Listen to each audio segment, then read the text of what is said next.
Assalamualaikum warahmatullahi wabarakatuh. Perkenalkan nama saya Zahra Trisna Safira, NIM 045.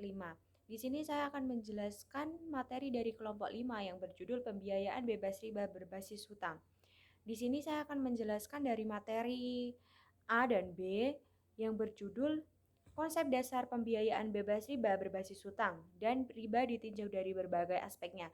Di sini saya akan menjelaskan dahulu konsep dasar pembiayaan bebas riba berbasis hutang. Yang pertama, pengertian riba secara etimologi berasal dari bahasa Arab, yaitu dari kata riba, yarabu, rabban, yang berarti az-ziyadah atau tambahan atau al-fadl atau kelebihan. Pengertian riba sendiri secara umum juga berarti meningkatkan baik menyangkut kualitas maupun kuantitasnya.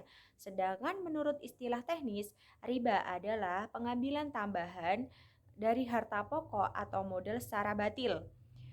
Kemudian, riba adalah memakan harta orang lain tanpa jerih payah dan kemungkinan mendapat resiko mendapat harta bukan sebagai imbalan kerja atau jasa, melainkan menjilat dengan mengorbankan kaum miskin dan mengabaikan aspek perikemanusiaan dan menghasilkan materi. Itu sangat disalahkan di agama Islam. Dan bukan hanya agama Islam saja yang melarang riba, tetapi agama-agama lain juga sepakat mengharamkan riba. Meningkat dampak yang ditimbulkan sangat merugikan orang lain. Seperti itu. Kemudian, selain larangan dalam Islam, riba juga menimbulkan berbagai kejahatan. Di sini ada beberapa kejahatan seperti kejahatan moral, kejahatan sosial, dan kejahatan ekonomi. Kejahatan moral ini seperti uh, riba menimbulkan sifat buruk baik seperti kikir, keegoisan, dan pemikiran yang sempit. Di sisi lain, amal yang mengembangkan kebijakan seperti pengorbanan diri, simpati, dan kemurahan hati. Yang kedua, kejahatan sosial. Riba menimbulkan kekacauan dan perpisahan karena masyarakat menjadi egois dan mementingkan diri sendiri, serta tidak berhubungan satu sama lain kecuali ada kebutuhan yang mendadak. Yang terakhir, kejahatan ekonomi. Riba menimbulkan banyak sekali kejahatan pada beberapa hubungan ekonomi, seperti riba dan investasi, riba dan harga, dan lain-lain. Seperti itu.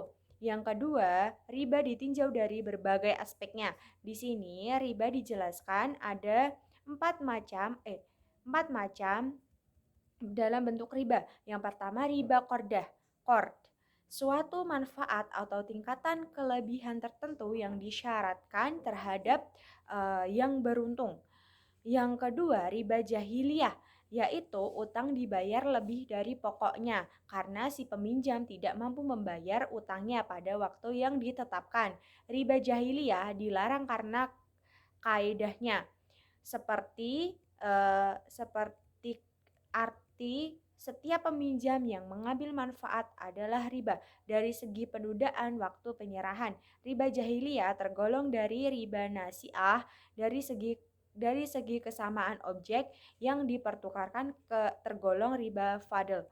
Riba fadl disebut juga riba buyu, yaitu riba yang timbul akibat pertukaran berbagai jenis yang tidak memenuhi kriteria sama kualitasnya, sama kuantitasnya, dan sama waktu penyerahannya. Pertukaran seperti ini mengandung gohor, yaitu ketidakjelasan bagi kedua pihak akan nilai masing barang yang dipertukarkan.